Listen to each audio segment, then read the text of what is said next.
Good morning, everybody. My name is Brady. I am the Shoreline Manager in the Community Services Department for the City of Mountain View. So my office is located right over at the Ringstorff House here. And so with that, allow me to officially welcome everyone and thank you all for being here. This is the kickoff to our speaker series for the 40th anniversary of Shoreline at Mountain View opening to the public. And so I want to start with a few thank yous. First, I want to thank Michael's Restaurant for hosting us. We want to thank KMVT for helping us with recording. Our presenter, Ray, who I'll get to more in a sec. I want to thank our Shoreline staff, specifically Christina Perino, who helped put this whole event on and led the charge. And then really want to thank our city leadership. I know we have council members, Councilmember Matichek, thank you. We have PRC, we have all of our boards and commissions, and I know a lot of you are community leaders for us. And so I want to thank you all for helping us steward all that has happened at Shoreline recently and that is currently going on. We couldn't do it without the support from all of you. So Shoreline was officially opened to the public July 17th, 1983, as a 750-acre wildlife and recreation area. We currently have over 10 miles of pathways and trails, 50-acre sailing lake, an 18-hole golf course, 2 restaurants, the historic Ringstorff House, a dog park, a kite flying area, and multiple sensitive habitats, grasslands, tidal marshes, and other various wetlands. And so Ray will get into more of this, but it's also all built on top of a landfill. Well, not all of it, but a lot of it. And so we're really lucky to have such a unique space in the city of Mountain View and that we all get to enjoy every day.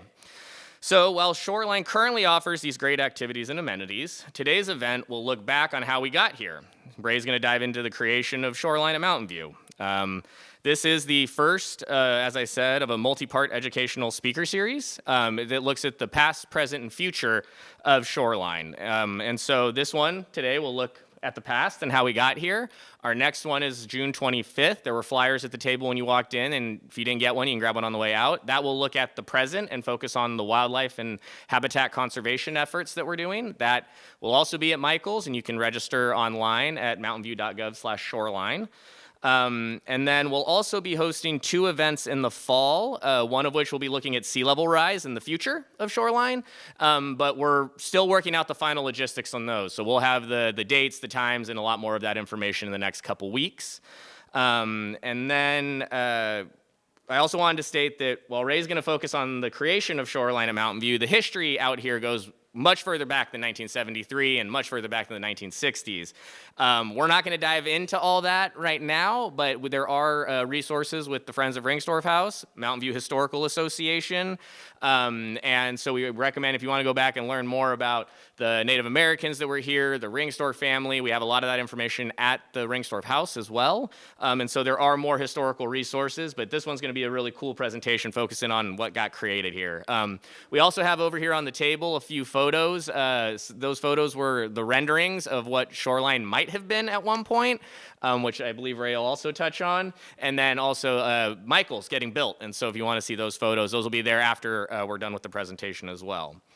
And so with that, we have Ray Rodriguez. So Ray is someone with a tremendous amount of knowledge and stories behind how Shoreline got here. Ray worked for the city of Mountain View for 34 years, retiring in 2022. He actually began his career out here at Shoreline in the Shoreline Division, assisting the city to manage the landfill.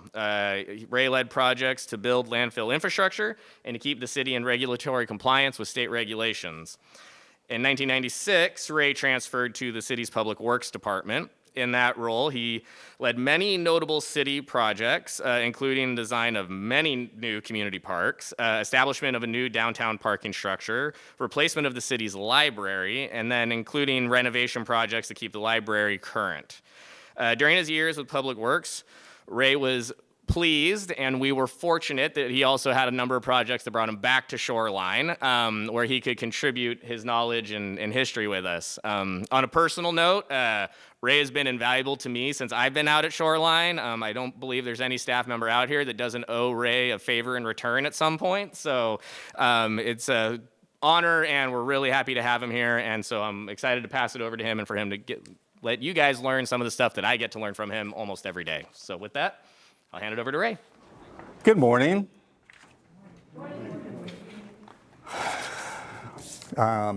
Happy to be here this morning talking about something that's very special to me.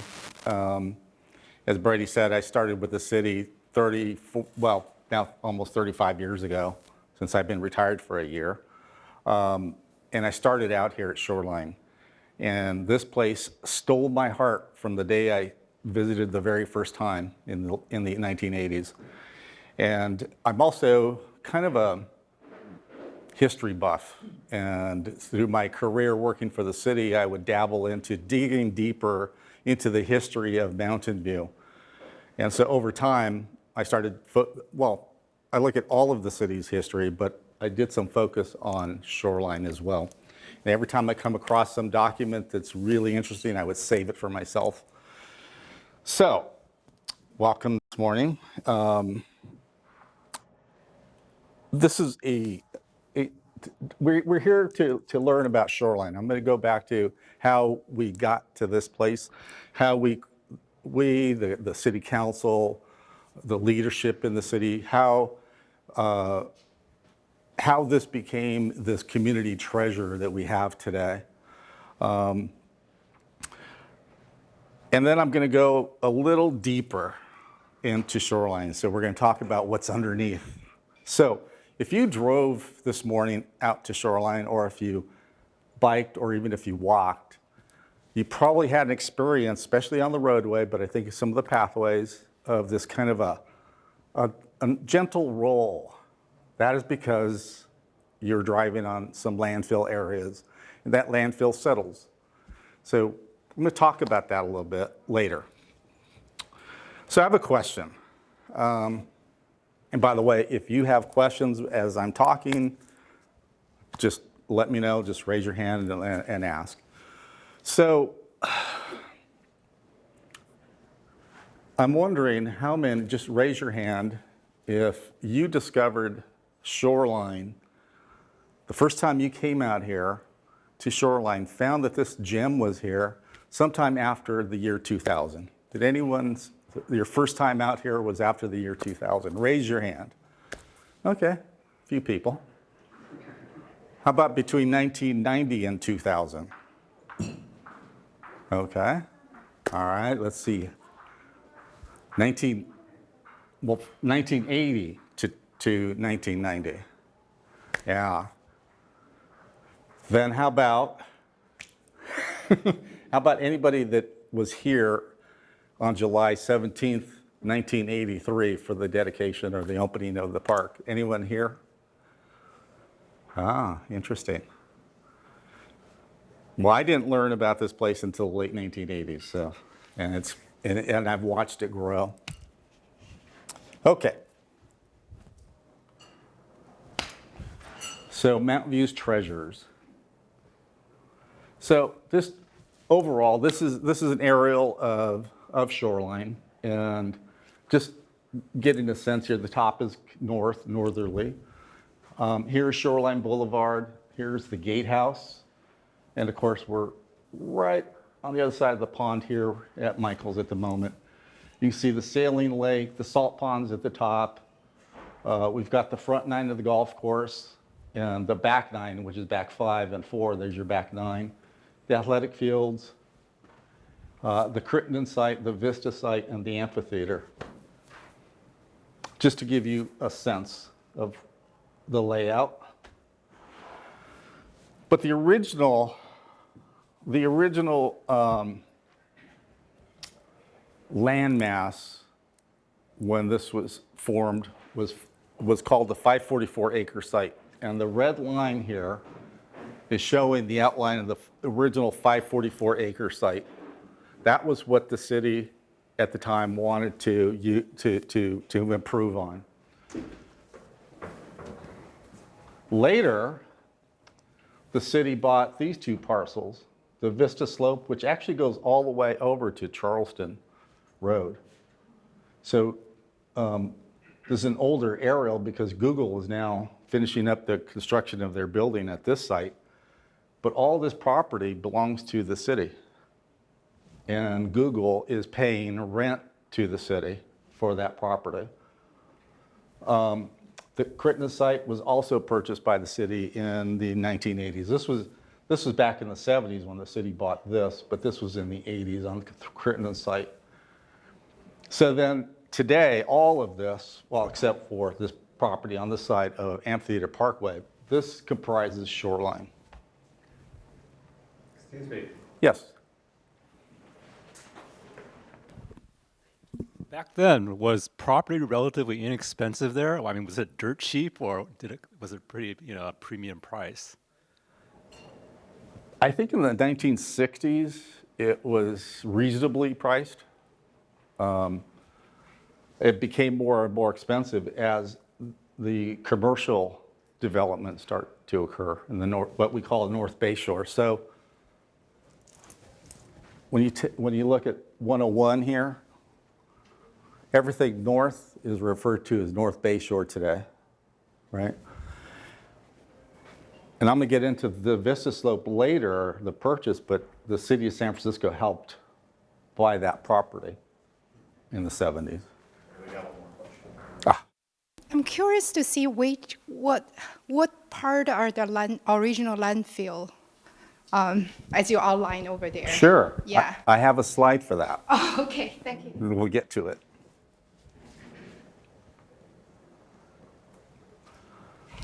So as Brady said, we're not going back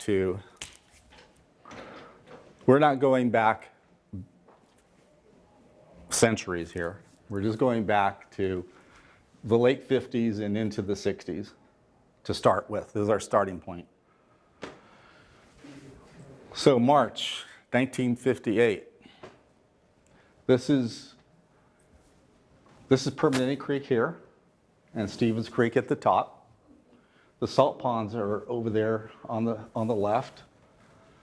And there's the flood of 1958. Even downtown Mountain View area had some flooding at the time. But out here in this area, the levee here was breached and it just flooded all the land out here. Now there were already some wet areas, but the flood just saturated everything. And I'm going to, there's that red line showing the 544 acre site, which would occur later than 58. I'm just showing that for reference. Now I'm combining the current layout. So now here you could kind of see, here's the ponds. We are right here in this area at Michael's. And I'll go, there you go, and I'll go back again.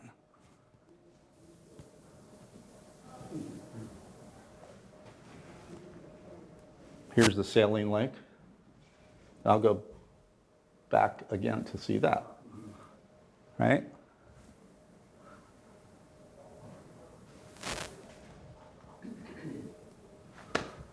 Now this is 1960, just a straight up aerial. What I didn't point out in that last photo, I'll point out here, is that the city had a sewage treatment plant out here. So all of the sewage from the city came out to the treatment plant, it was treated, and then the effluent was sent into the bay. This line, you can see a line here.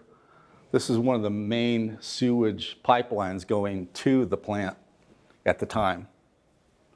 So there was just some farmland out here. There were wet areas. There's Crittenden Lane. Not much development out here overall. There's a close-up of the sewage treatment plant, and they were expanding it in the early 60s. This is part of the Bay Area that you would see. There's Permanente Creek at the top.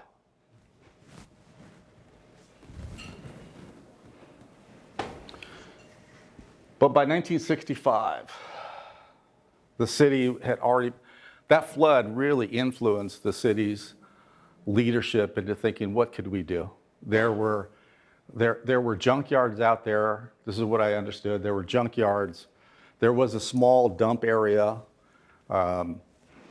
I think there was a shooting range, hog farms. It was a lot of mixed use out there. And they actually saw the North Bay Shore area at the time as just kind of, the terms they would use, it was just a mosquito-infested wasteland.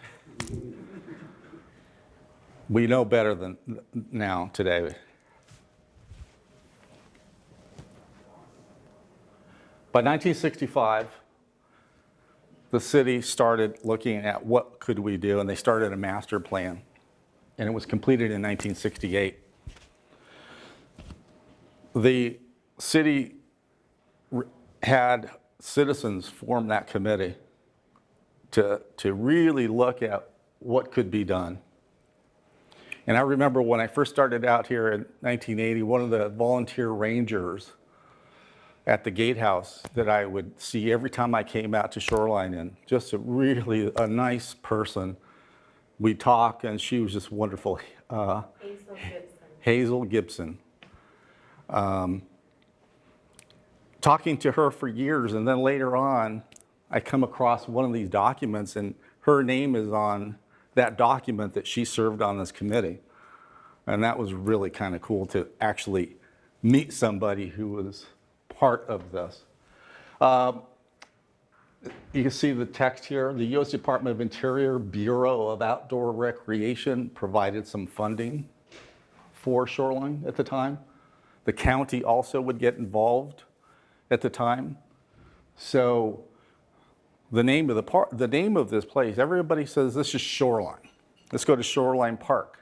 But the official name is Shoreline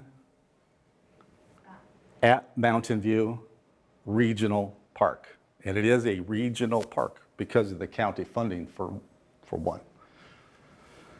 So by 1968, the master plan had been developed. Actually, if you look here, this is Shoreline Boulevard, and here's that nice little candy cane loop. But it kind of has a loop here in the middle that you probably don't recognize because it was never built. I know you can't read the text there, but this is an article in the newspaper, the Sunnyvale Standard, from 1968. And this article was talking about the Santiago Village. It's the second paragraph there. Santiago Village had just made an announcement they were going to build that park. And there was a big to-do. They said this was going to be the best mobile home park anywhere.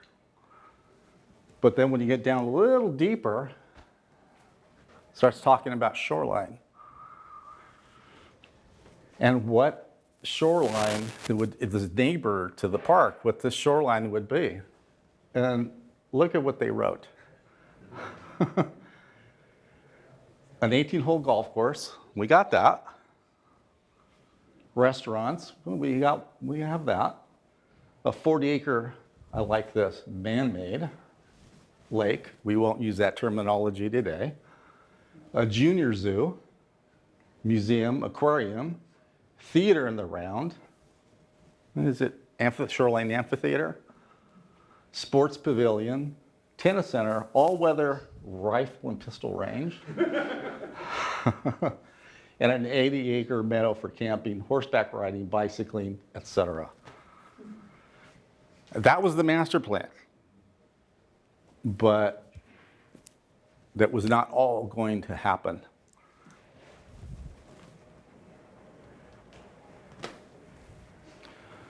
But by 1970, this is also from a newspaper, the Mountain View News Herald. By 1970, the city had signed a contract with the city of San Francisco to accept their garbage. So let's back up. I skipped something.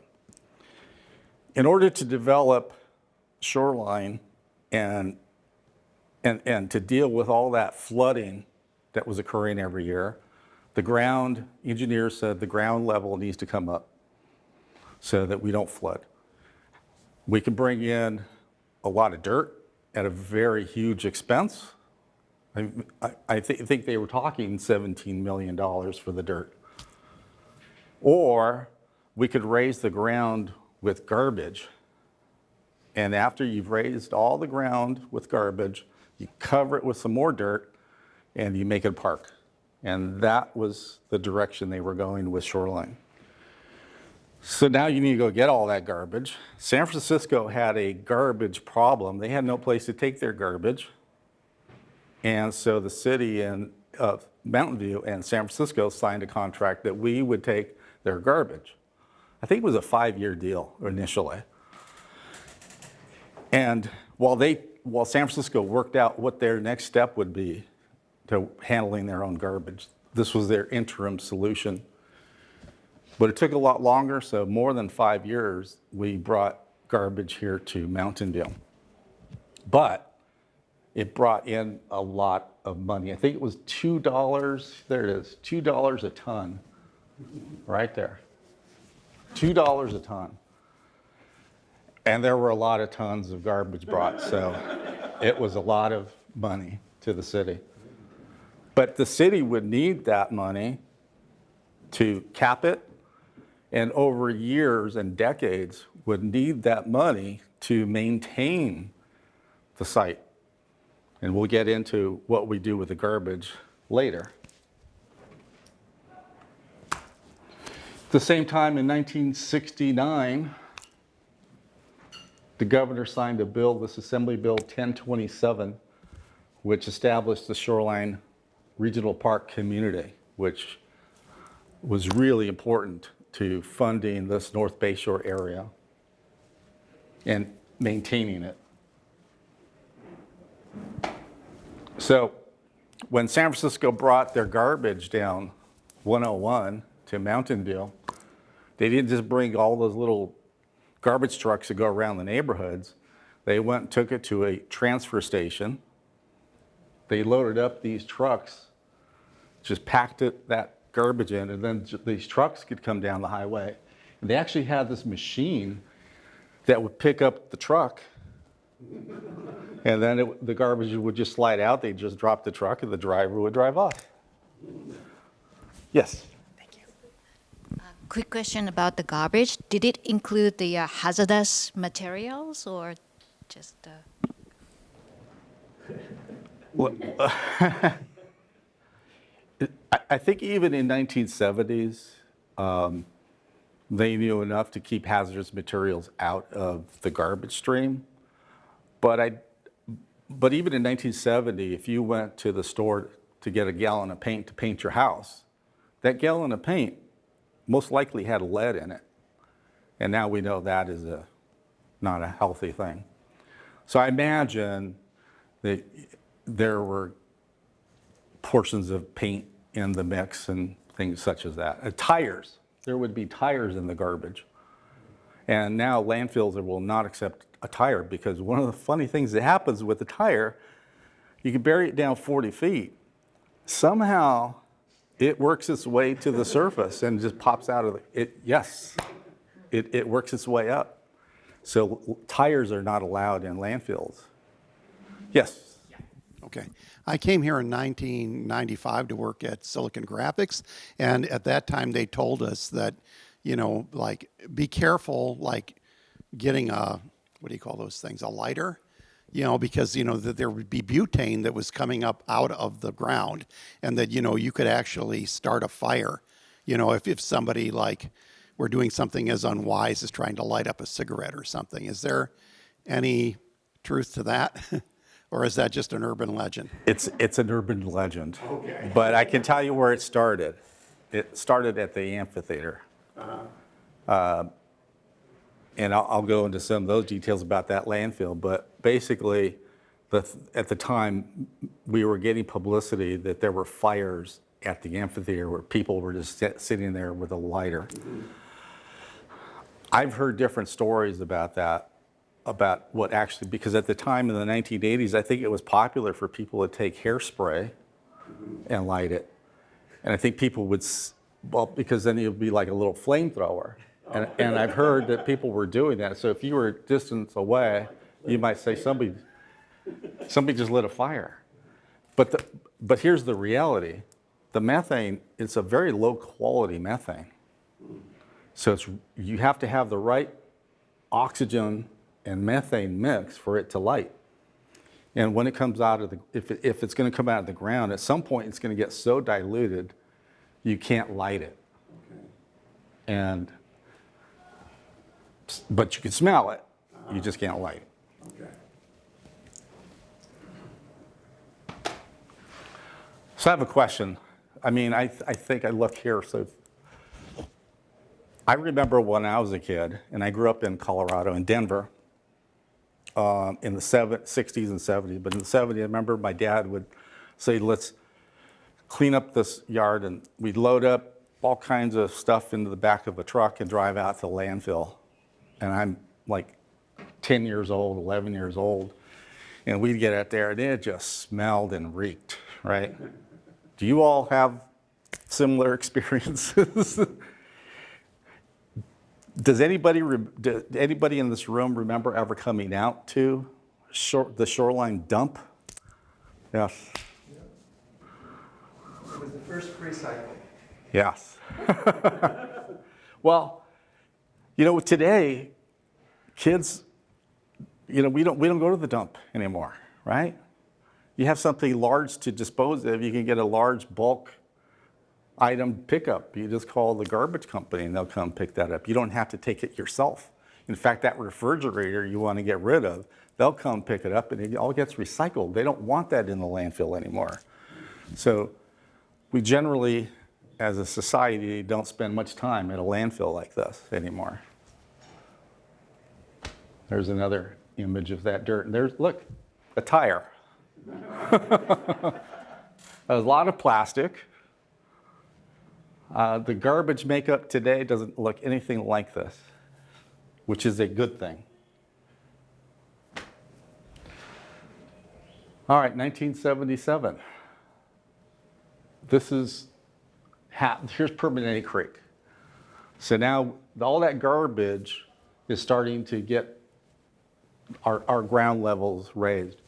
Some of the first areas, so this is Garcia on the other side of the park, and then the saline lake at the top. So this is one of the first areas that was landfilled.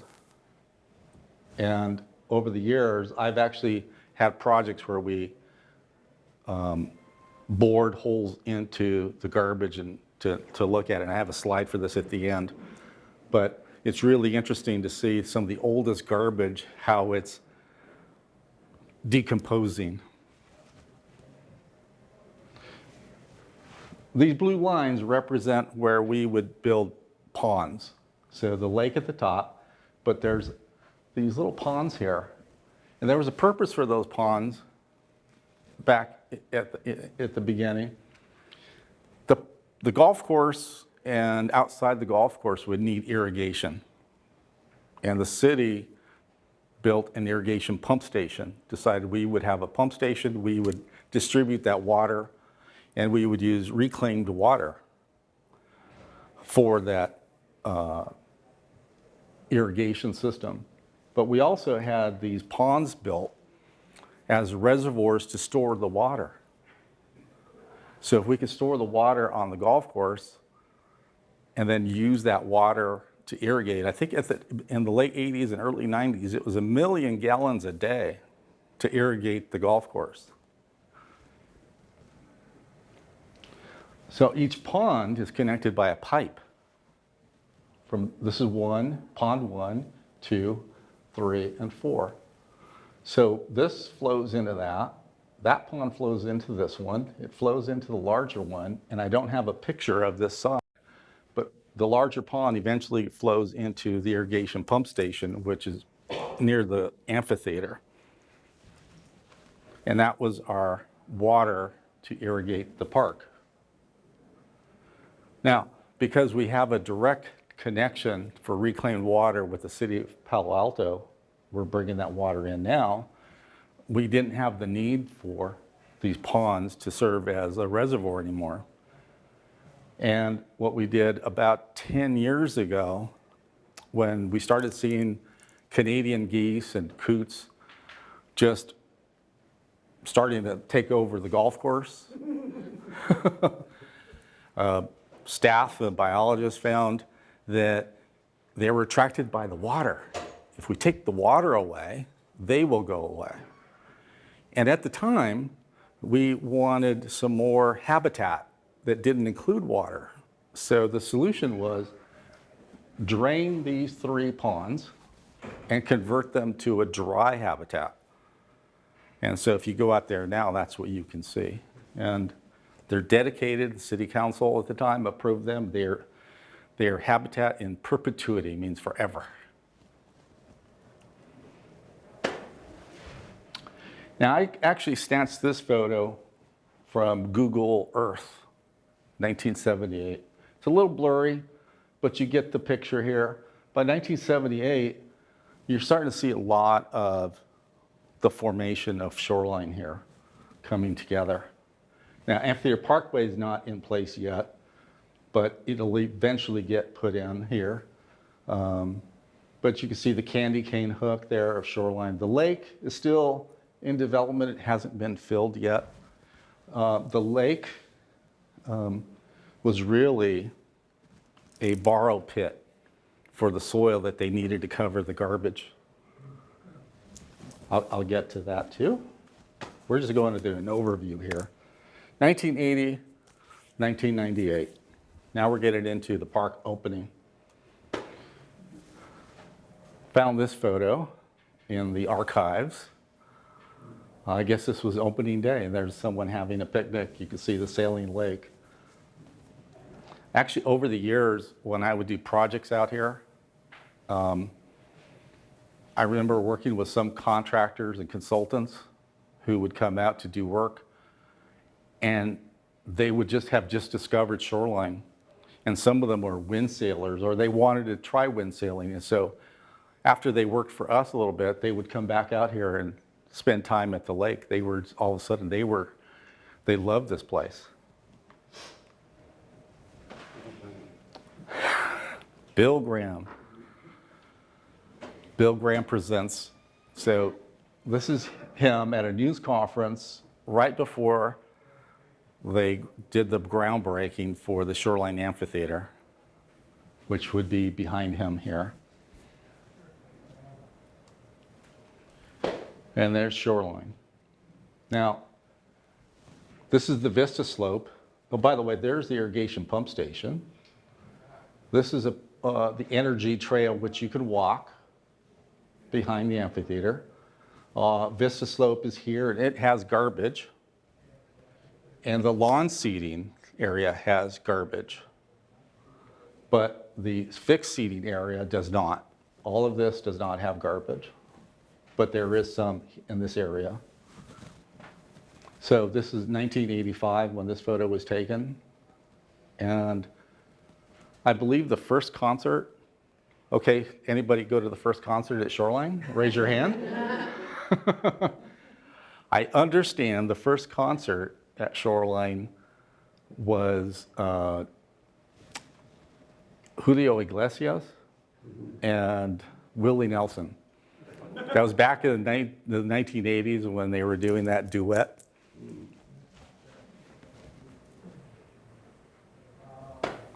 So Shoreline starts to, when I come out to Shoreline the first time, we have the pro shop, a small building. It was a small little structure. The Reinsdorf house is sitting there, and I'm gonna have a slide for that. It's just nothing, but there really are no structures out here except that pro shop. But in the early 1980s, here is the boathouse in construction. So now we're starting to put the few buildings in place that you see today. That's what it looks like now. The Reinsdorf house, 1990. I took these photos myself because I had started working on a project to regrade the area around the Reinsdorf house. Because there were plans, we were renovating the building was pending. And that's what lovely home we have today. And then back at the Crittenden site, by the late 90s, we're closing up that landfill and finishing it off. This area is getting filled up with dirt so that we get that large parking lot that you see out there today. But there was garbage out there that we had to relocate and resculpt. But what you have out there today is that large parking lot. And only the hillside has garbage now. Where you park, there's no garbage. So that's not going to settle. It is just going to stay as stable as it is today. All right, so what's under the surface?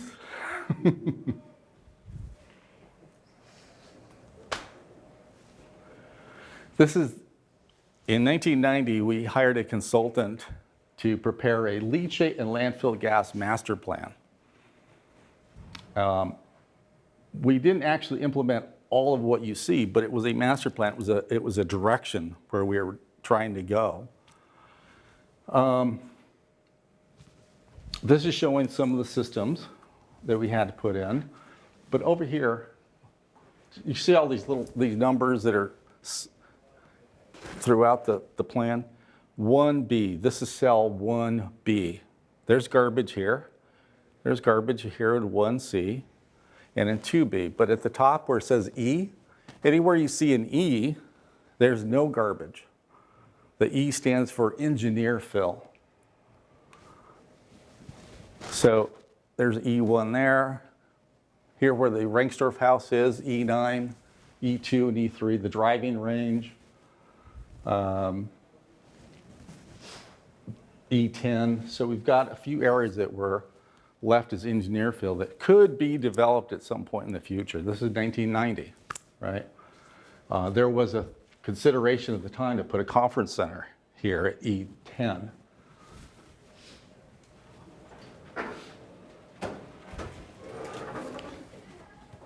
If you can make out, this is part of the pond that I didn't have an image for, but the pipe from this pond goes right to the irrigation pump station here.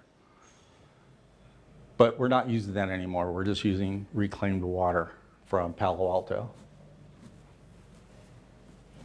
And here's the Crittenden site. You can see we had planned for systems here, but ultimately we took all this garbage and stockpiled it into one location, which you see is the hill out there now. And then this is all just parking lot. This would be considered engineer fill today. And then the fire department, Fire Station 5 is right here in the corner. It is not on garbage. So here's a typical landfill cell. And I made some changes to it just to update it.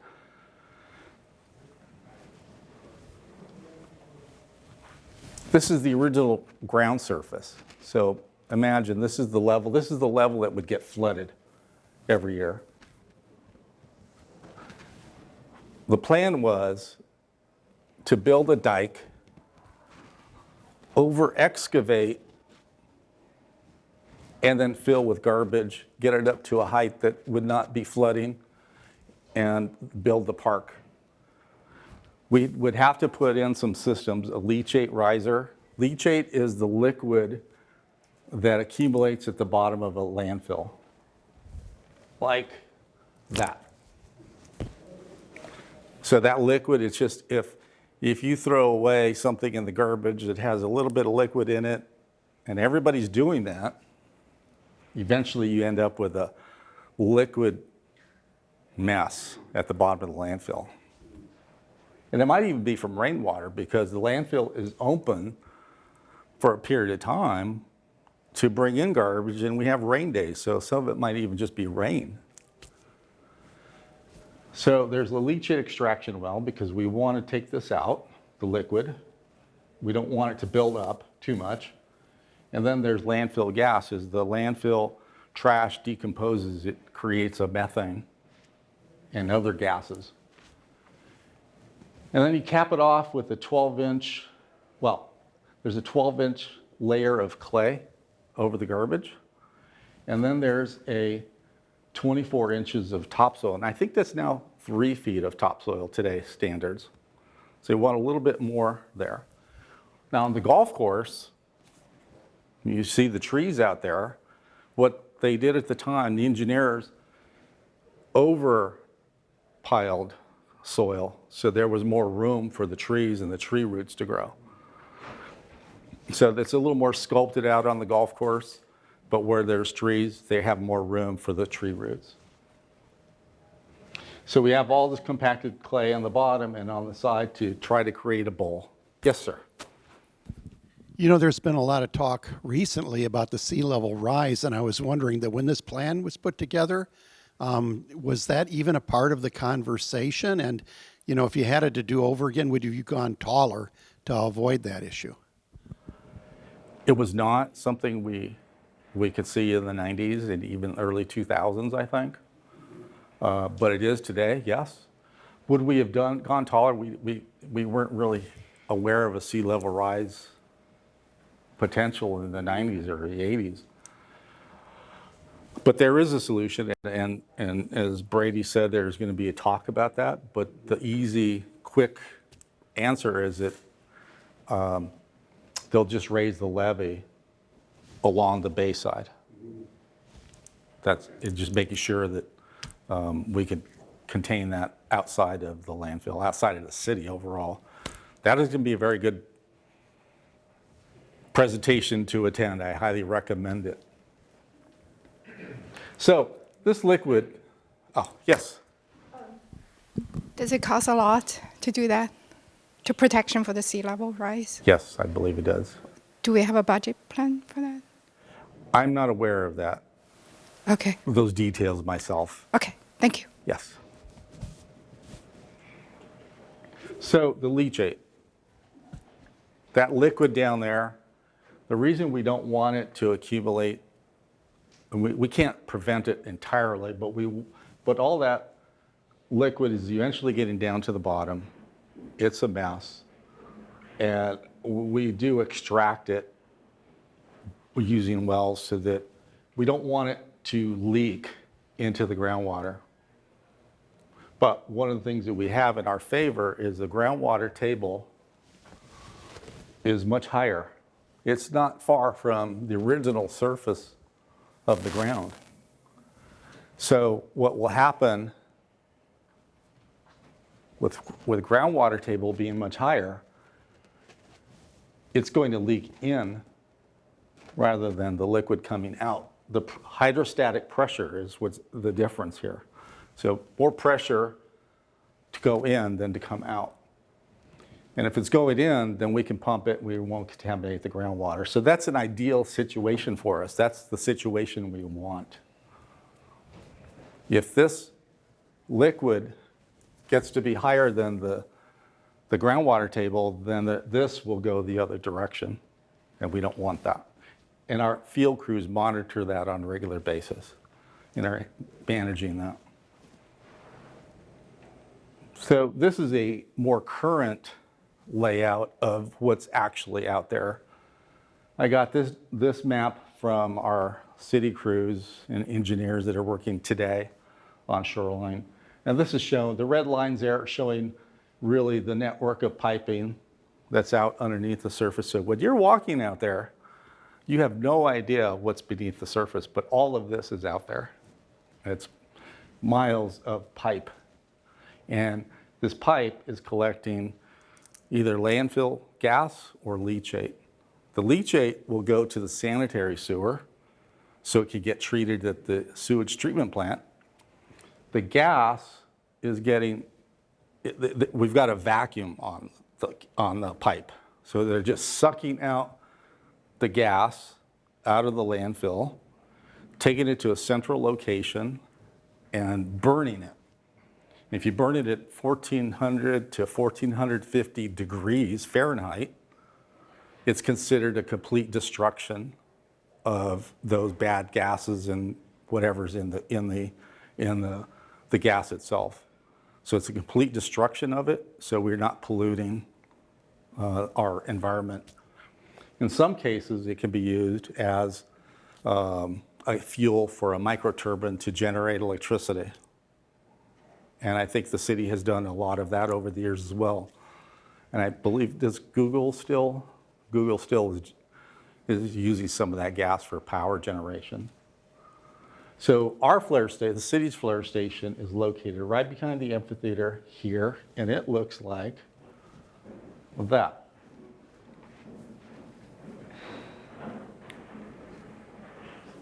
The gas goes into the bottom.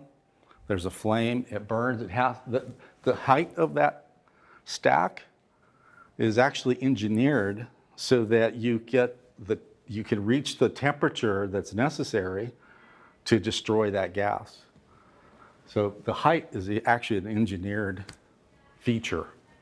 The other thing about this is these are smaller than the original flares that were installed in 1989 in a project I was involved in. The flares at that time were probably twice the circumference of these flares. The reason they downsize them is the amount of gas being generated is starting to lower. There's less gas generated because the garbage is so old, it's eventually going to just not generate any more landfill gas. So if the first garbage went in about 1971, I mean, we're just over 50 years ago. So that area is not generating very much gas these days. Still is, but not very much. Okay, so this is a very simple drawing of a leachate extraction well. So if this is the bottom of the landfill, and I don't have the leachate in here, but imagine the leachate building up here, and this is a pipe that goes all the way down to the bottom. These circles represent a way to get that liquid into the pipe. And then inside the pipe, we have a pump that will pump it out and across and send it off to be treated. So, if this pipe is resting on the bottom, and I mentioned how the landfill is always settling, right? So at the top, this is going up to the surface, but if the ground is settling, if this pipe is just stuck at the bottom, it can't go anywhere. The pipe is going to come out of the ground. As the ground settles, the pipe just is stuck there. Back in the 90s, when we were starting to look at designing our leachate extraction system, we recognized this was going to be a problem. So, I don't know if we could do this with the mic, but just what do you think is a good solution to this problem? The problem of settlement occurring and pipes coming out of the ground. We don't want that. What's a good engineering solution to that problem? Anybody?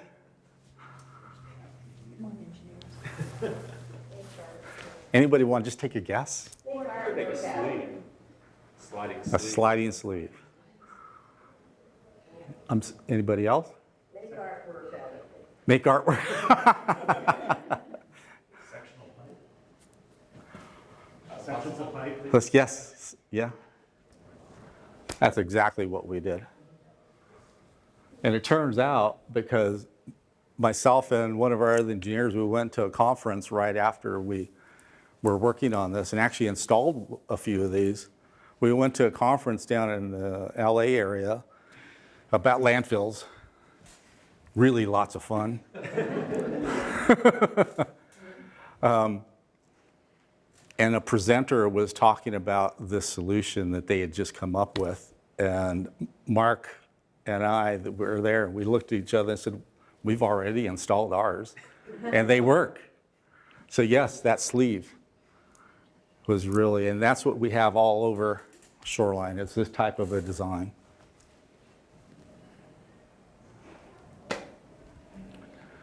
So you may all be familiar with the Shoreline athletic fields. This is where some of that first garbage was installed.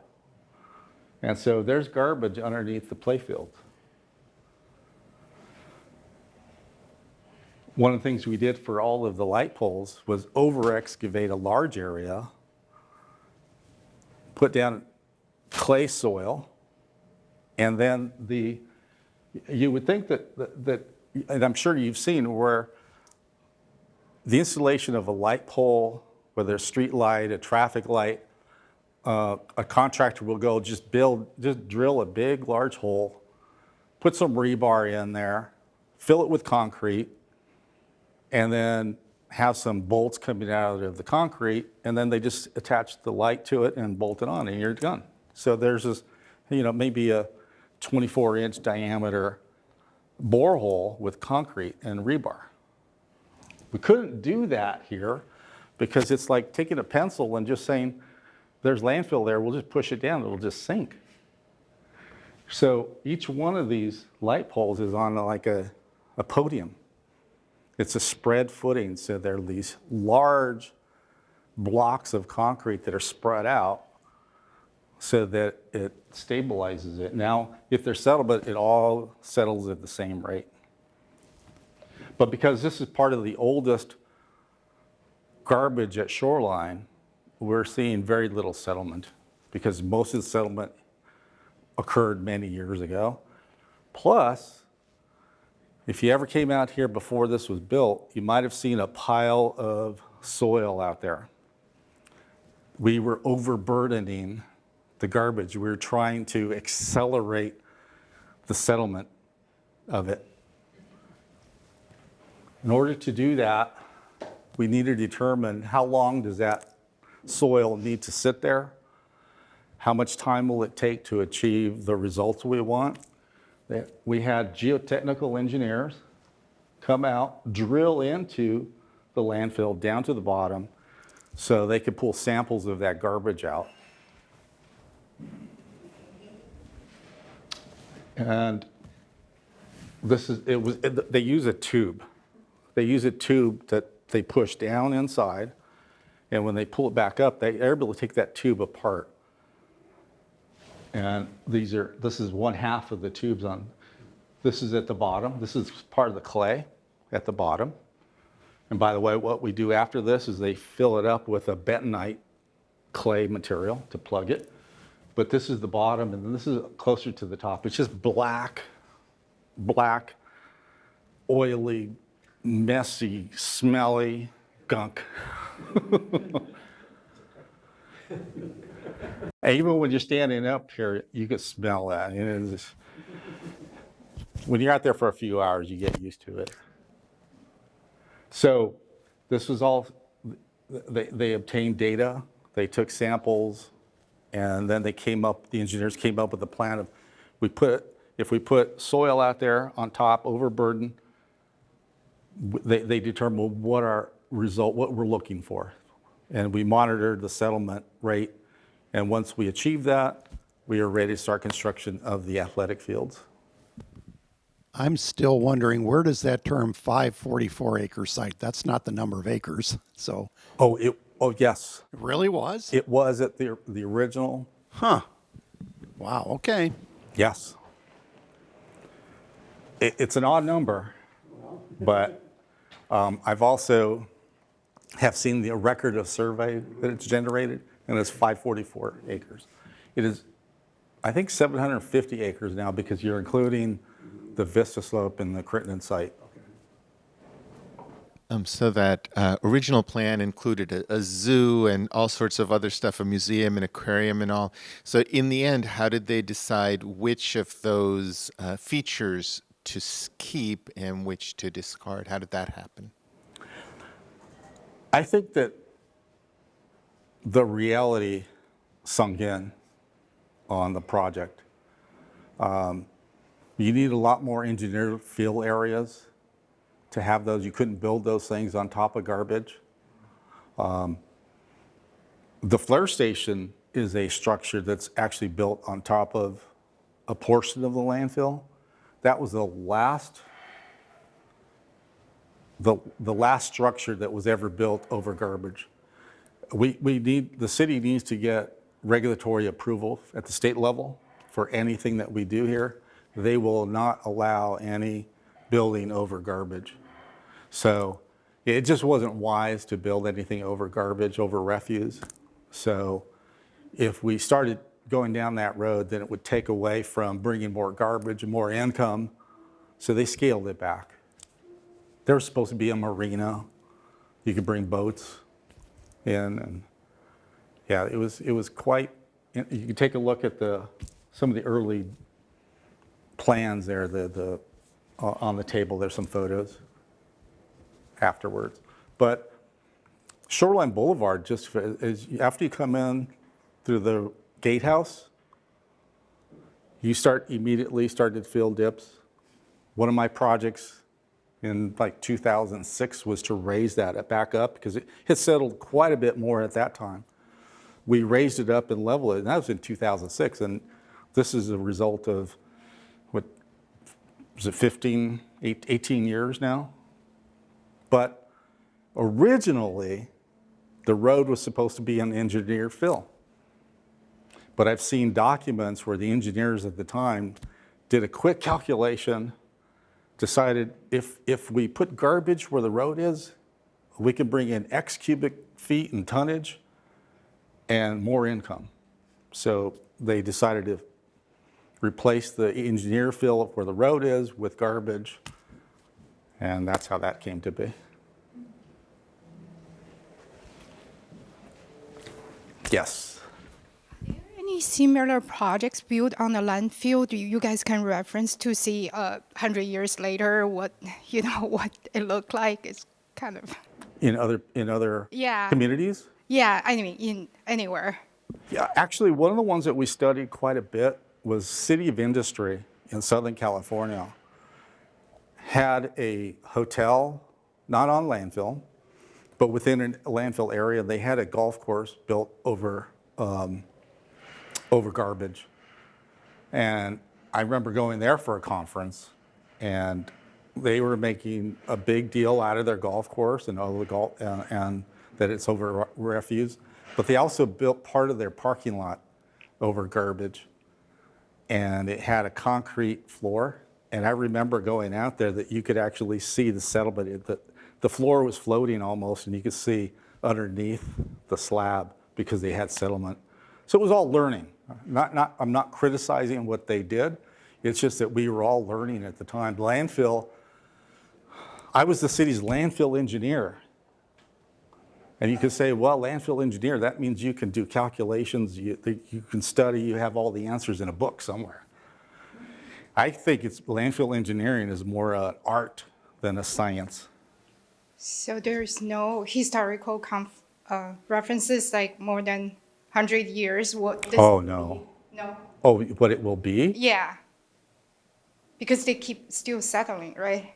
Oh, this will stop settling. We do see that. Some of the older landfills have stopped settling, and this will stop. This will stop settling, and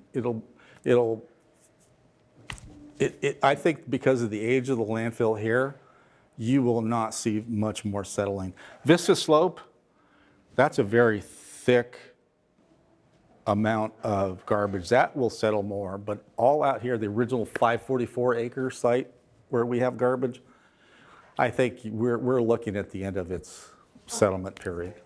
Yeah. Feel free not to answer this, but there seems to be a lot of moving parts, and I'm amazed at how many things you had to anticipate in order to have it work. Did you miss anything? Oh.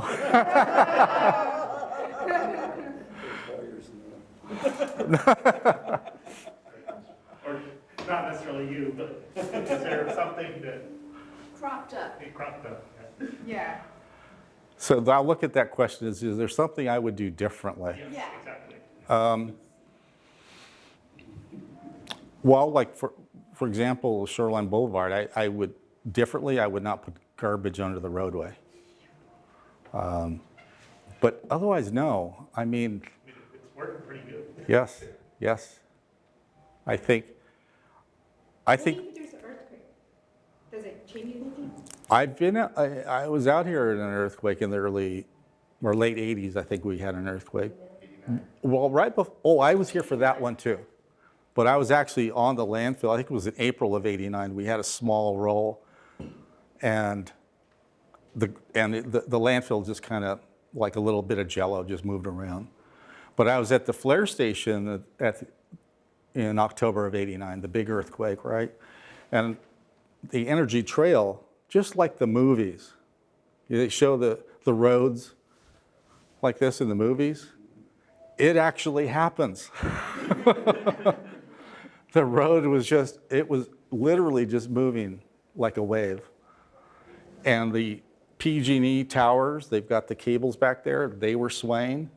And it was quiet. All I could hear was that cable swaying and making a sound. And so I was out here with Mark Rogie, the other engineer, and we ran away from all of that, ran up the hill. We turned off the emergency power on the flare station and just got away from it. There was no damage. It all just moved nicely. But we went back to the flare station and got it running again, and then we went into town and saw the news and saw what happened all around the Bay Area. But Shoreline was fine. You talk about engineering fill. What is in engineering fill? Oh, very simple, soil. Oh, okay. But it is placed in layers and compacted, so it's structurally sound. There are some venting stations, seems like, in like back there by Intuit and Shoreline, still venting something. Can you explain what those are? You can hear the thing open up and something coming out. I'm not familiar with where that might be. So I actually, it's Long Energy Road behind hole 12. I know what you're talking about. I don't actually believe that's part of the landfill system. It's part of other infrastructure that's tied in with Intuit and in that area. It's right on the border of where the landfill ends. And so it's not actually part of the landfill. I can't tell you exactly what it's tied to, but I know exactly the one that, but yeah, that one's not part of the landfill system. It's a separate piece of infrastructure, but I don't remember the exact connection it has to everything. Okay. I could tell you, though, venting. When you use that kind of word and you say there's some venting going on, it's going to make me get tense. Because the city is not allowed to vent any landfill gas into the atmosphere. So that map that showed all those pipes in the ground, we are to collect it and not let any vent in the atmosphere. Sometimes there's cracks in the ground.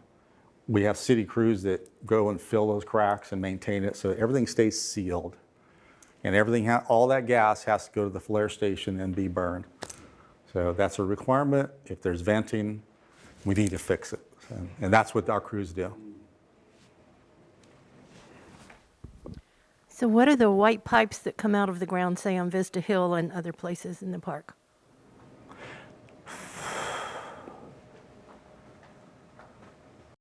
I can see a couple pipes up there. I'm not sure if they're necessarily part of the landfill gas system. They might be for something else.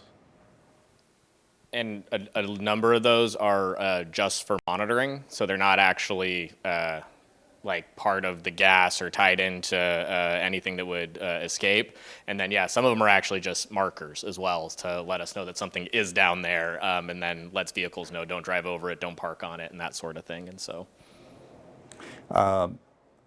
So part of the systems, before I move on to this, part of the systems in the landfill that we have are leachate extraction wells, landfill gas extraction wells, and groundwater monitoring. So outside of the landfill, we've got groundwater, we've got wells into the groundwater table that the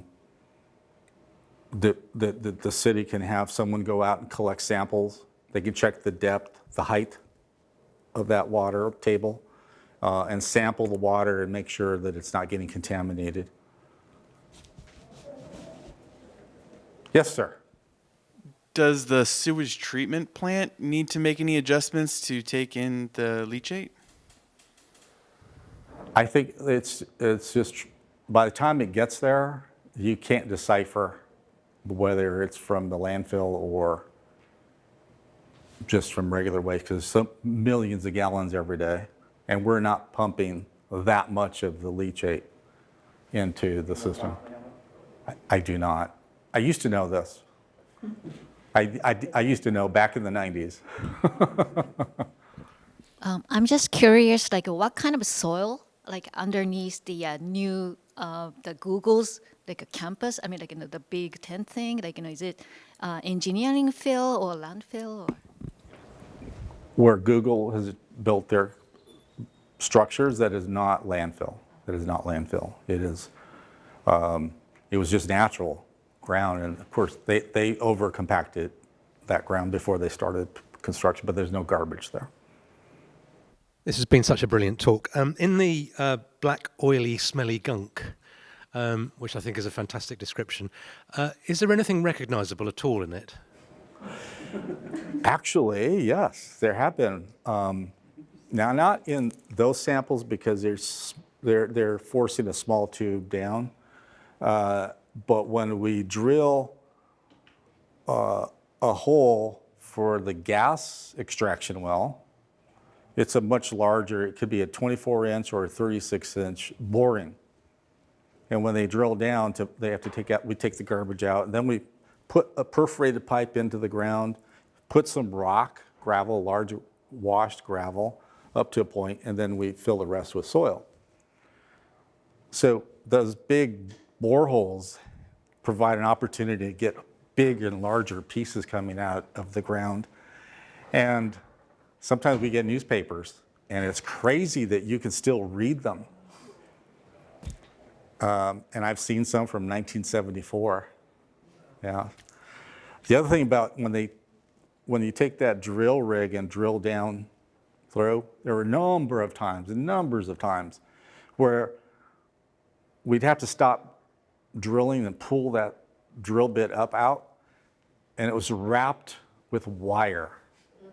And the wire was from somebody's mattress.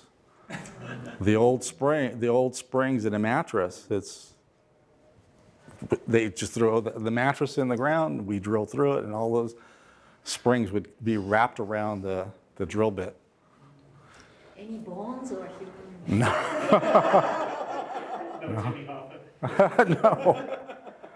No.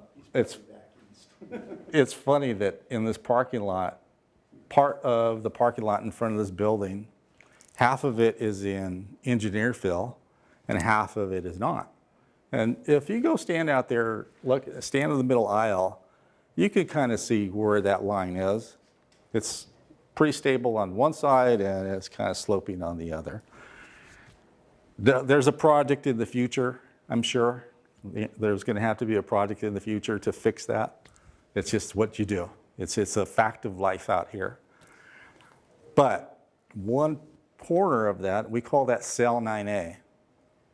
And that cell, I was told, I never saw this, but Mark Rogie, the person who actually hired me to work for the city, said he was here and a truck came out to landfill and a bunch of bowling balls were dumped in there.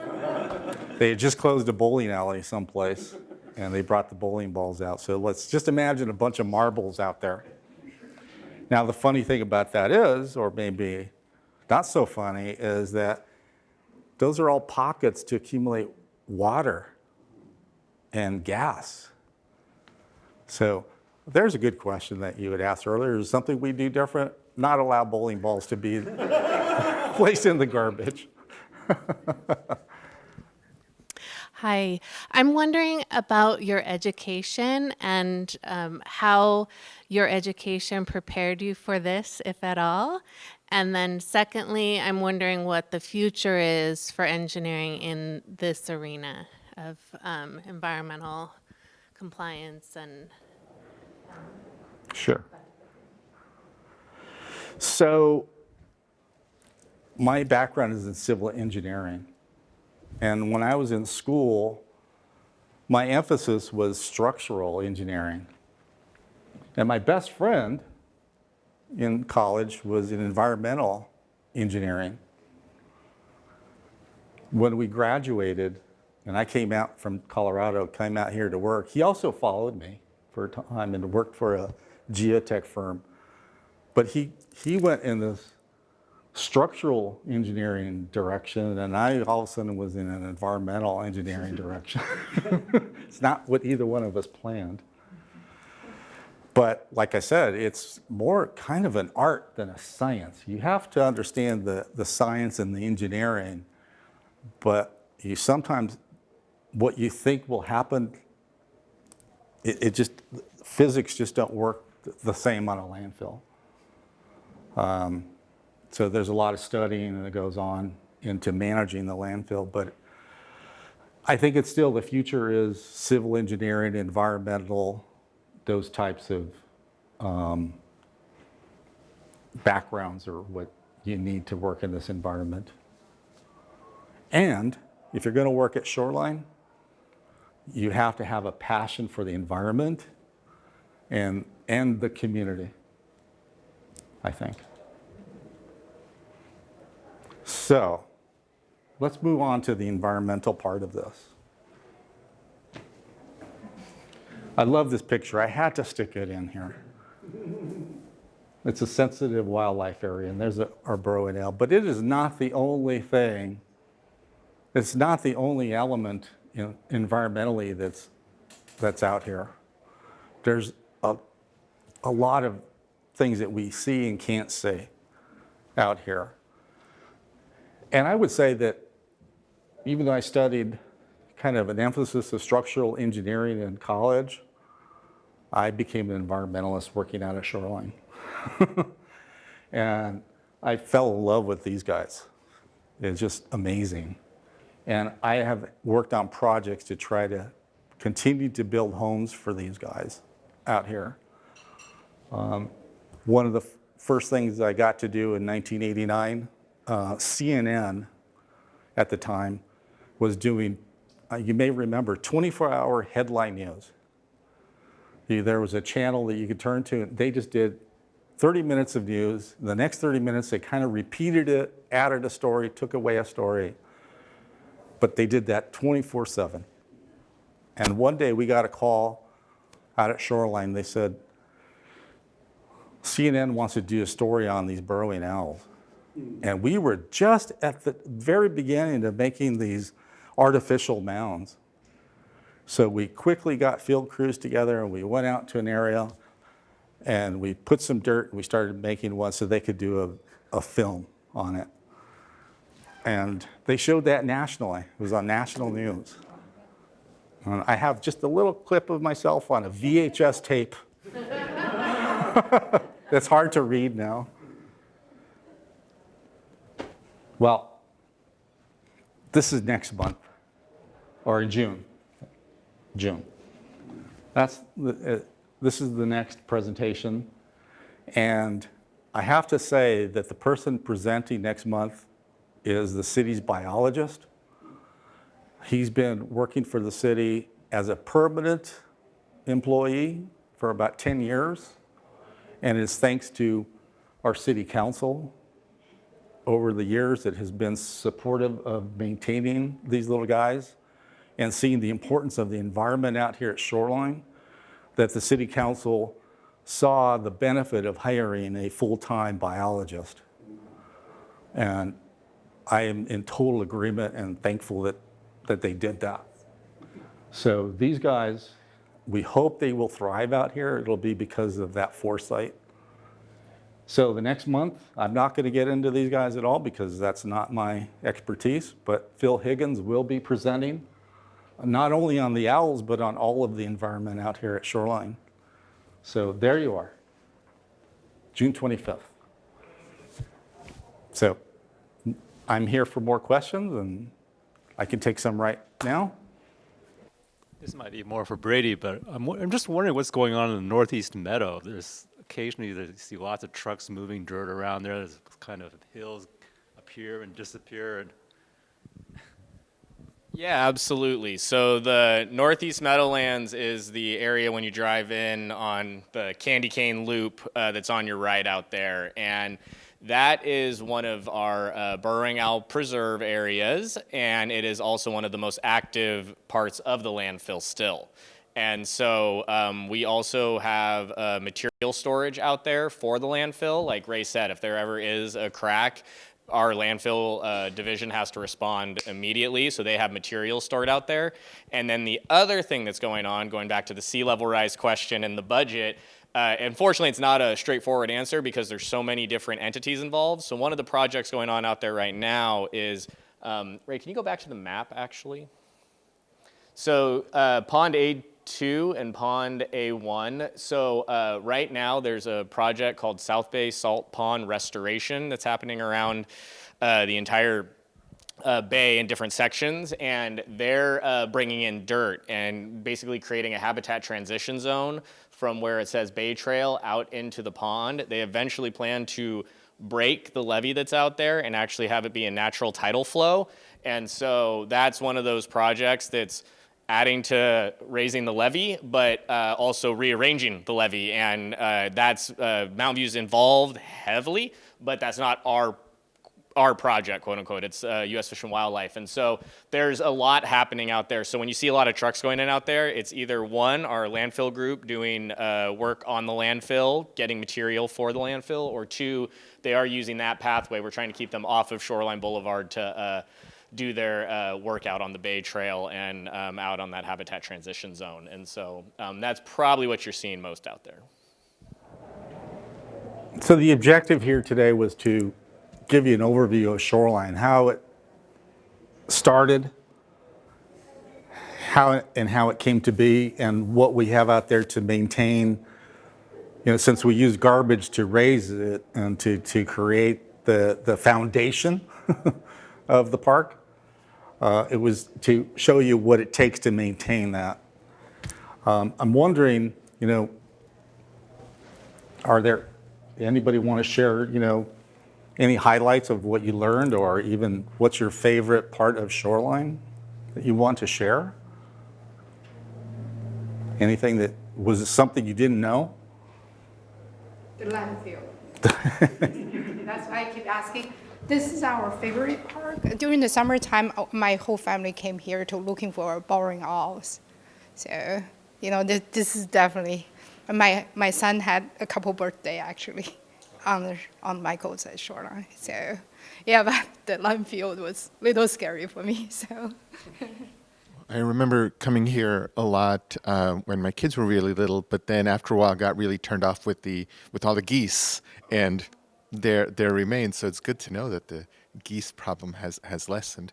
But it also made me wonder, just, you know, adjacent in the Palo Alto Baylands, you can go for a walk and sort of see all the birds and things like that.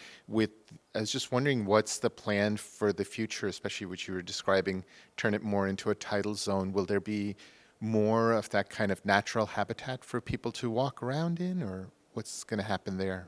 You mean in the Palo Alto side? No, you know, will our side Up get in bigger? I'm not familiar with that, but maybe Brady is.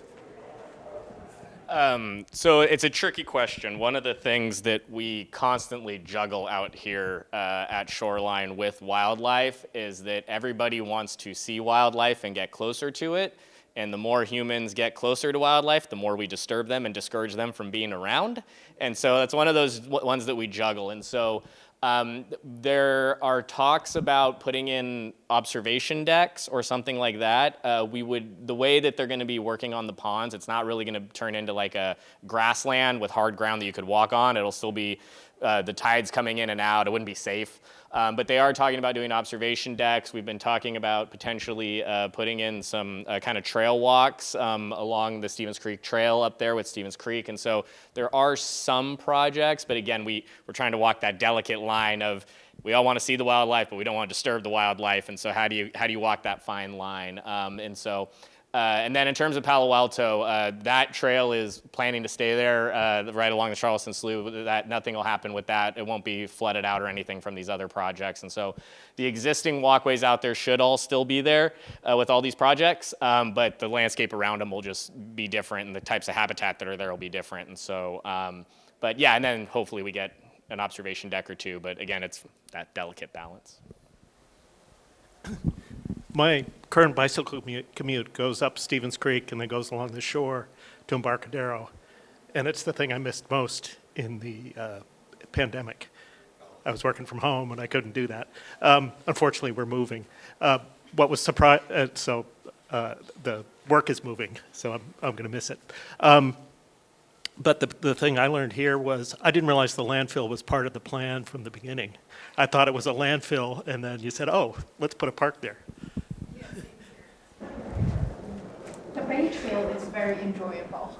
The Bay Trail, all the way you can Yes. ride up to Cemetery Yes. or something. Yes. Yes. Well, you asked about favorite memories here, and so I've lost my dad a number of years ago, but there was a moment here at Shoreline where my father and some extended family, myself, my sister, and our children among us, sat right out here in front of Michael's. It's a fond memory of me with my dad, us, the kids.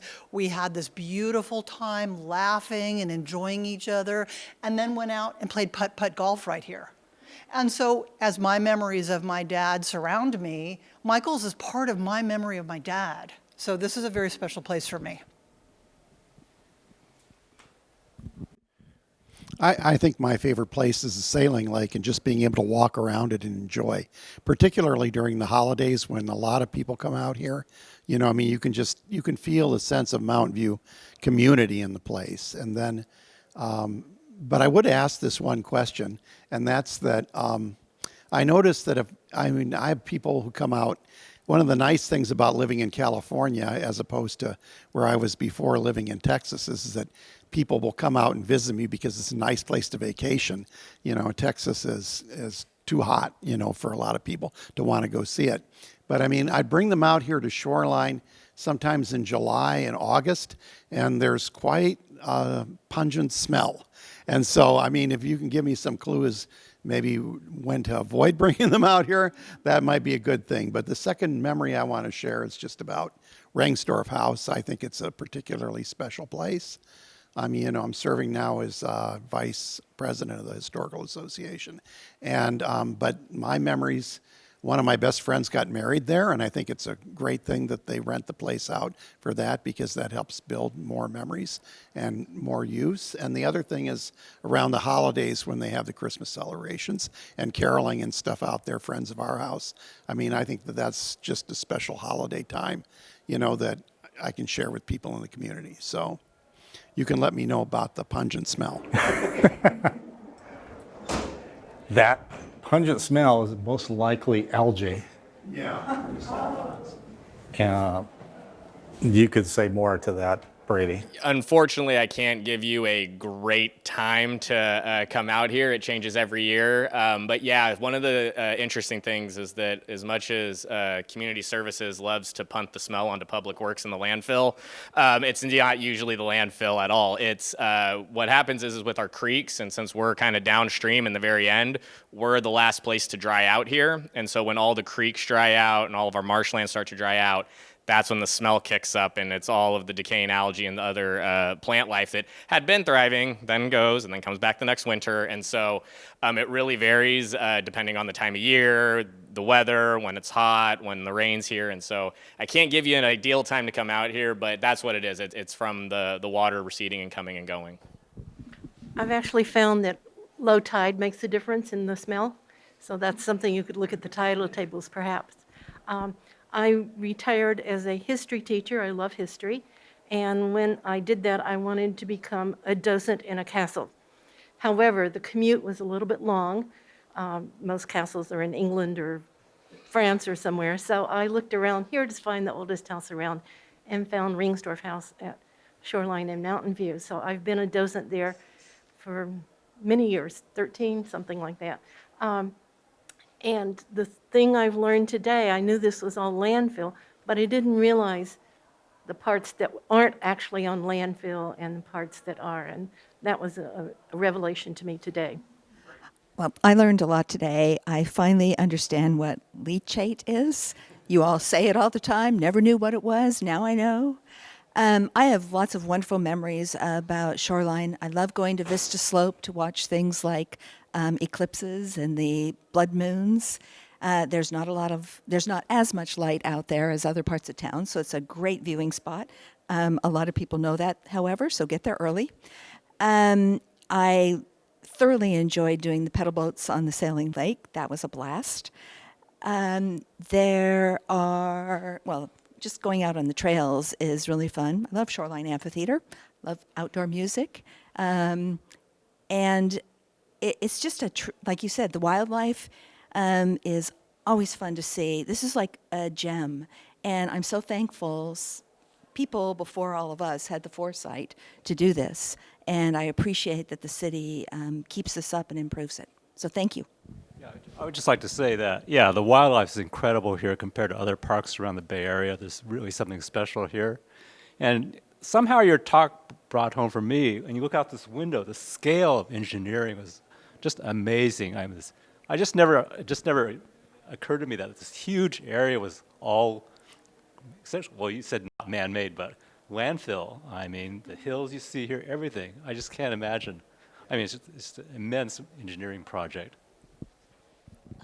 Thank you so much for this wonderful presentation. I learned a lot. And then, like she said, I never knew landfill is so well planned and like all the engineers involved, and I never knew that. So it was a great opportunity to know about it. So, and then one big memory I have about this Shoreline Park is that the first time I came out here and then take a long walk was the day I had a long interview at the Netscape. Netscape used to have the office on Charleston. So after the interview, I came out to chill out, and then just a really great lake, and then wind, and then so really great. And then I feel so good. And then only the bad thing happened was when I was driving out on the shoreline, those the curvy places, there's this squirrel came out, and then I didn't want to run over, so I stopped, and it stopped, and then going back. So I started slowly moving, and he came back, and then oh my God, I made a run kill, and it was really traumatic. It is only the kind of regret I had, but I like wildlife, so those are the really striking memory I have, and I have a confession. Yes. Well, when I was in high school, I was thinking about becoming a draftsman. And our teacher, I won't go into it, is a longer story, but I'll keep it short. Our teacher said, you need to be good enough to translate the engineers. When they go on coffee break, they'll come up with a design on a napkin in their coffee break. They'll bring you that napkin and say, draw it. You need to be good enough to draw that. And I sat there and went, I think I want to be the engineer. And so sure enough, over the years when I've had to go through old files on Shoreline from the 70s, and I'm looking through files and folders and papers, I'm pulling out pieces of paper where engineers were doing calculations and giving direction on building this engineering marvel, I would say, right? They literally were doing it on sketches sometimes and enacting it that same day. I'd like to thank the city for providing this, even though it's on a Sunday morning. I'm the president of the Historical Association and was asked last weekend to do a little speech up, and we went up to Vista Slope. But I did a little research. Nick Perry, our past president, wrote a nice paper about the development of Shoreline Park. And I did a little bit of research myself, but we really have to thank our forefathers. Our city council, the city manager, that they had the foresight to see that this is needed. The population in 1950 of Mountain View was a little over 5,000 people. By 1960, it was over 30,000 people. So the city forefathers said, if we don't act on this now, we're going to lose this wonderful opportunity. It was considered to be trashy land, but people said, we're going to see other development here, like up in Foster City.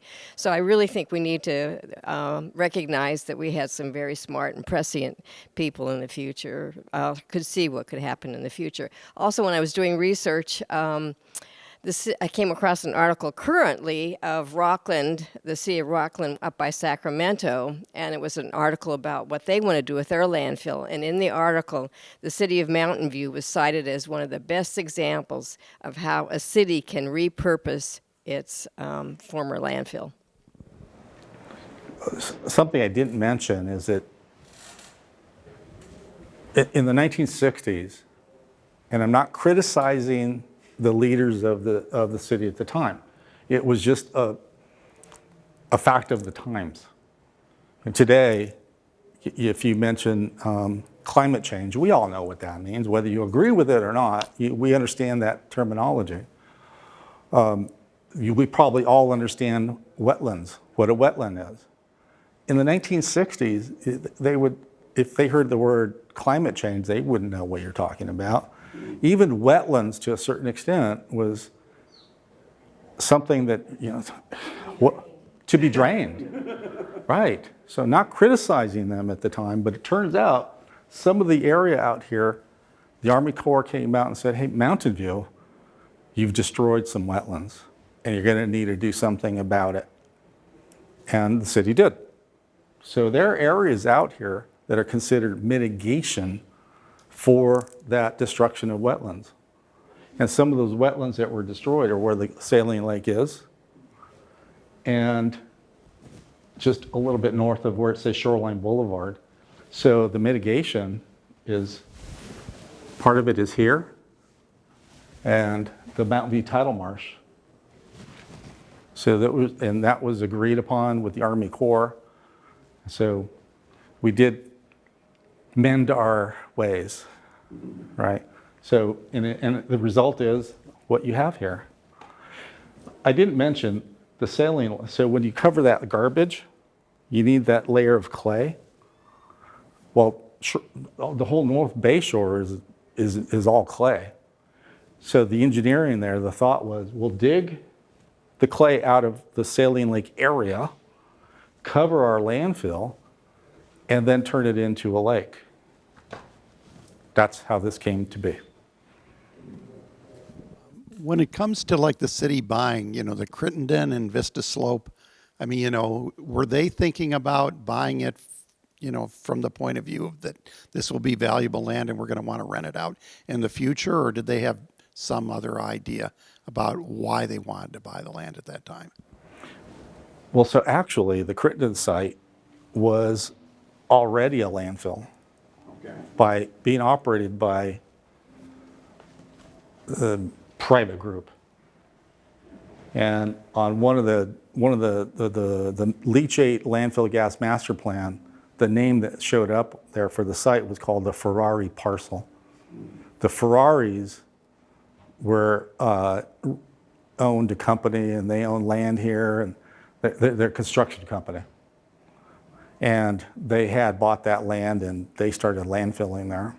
In the late 80s, the city bought the landfill from them and landfilled a little bit for a few more years and then stopped it, that landfilling. So the idea was really just to landfill it and make it part of Shoreline.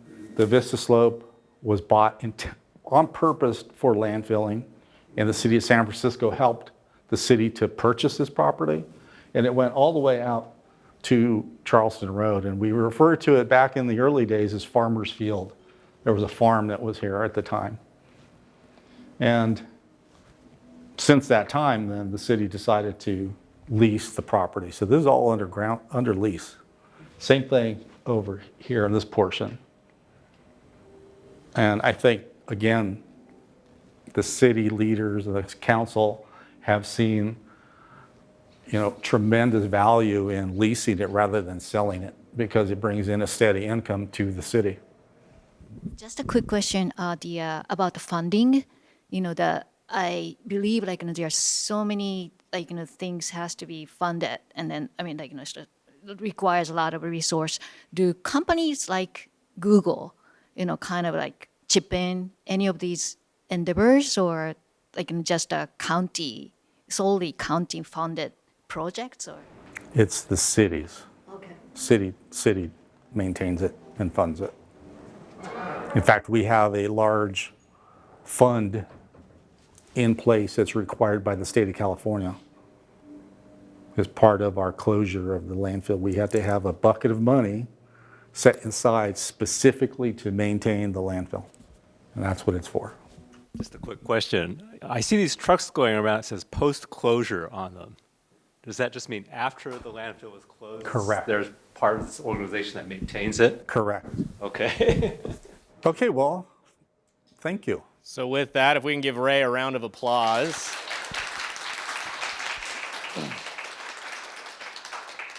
We're very fortunate that we have people like Ray who still come back when they're retired to help us out here and give us their knowledge. And so as Ray highlighted, the next one's going to be on June 25th, the next speaker series.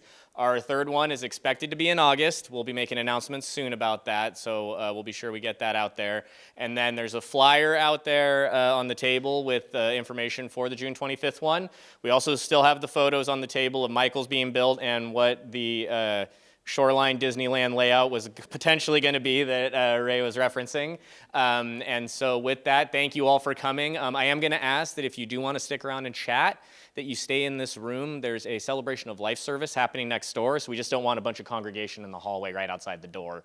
But you're welcome to stay here for a little bit. I don't think they got the room reserved after us, so you're okay if you want to hang out a little bit. And with that, thank you so much for attending, and thank you for being here. Thank you.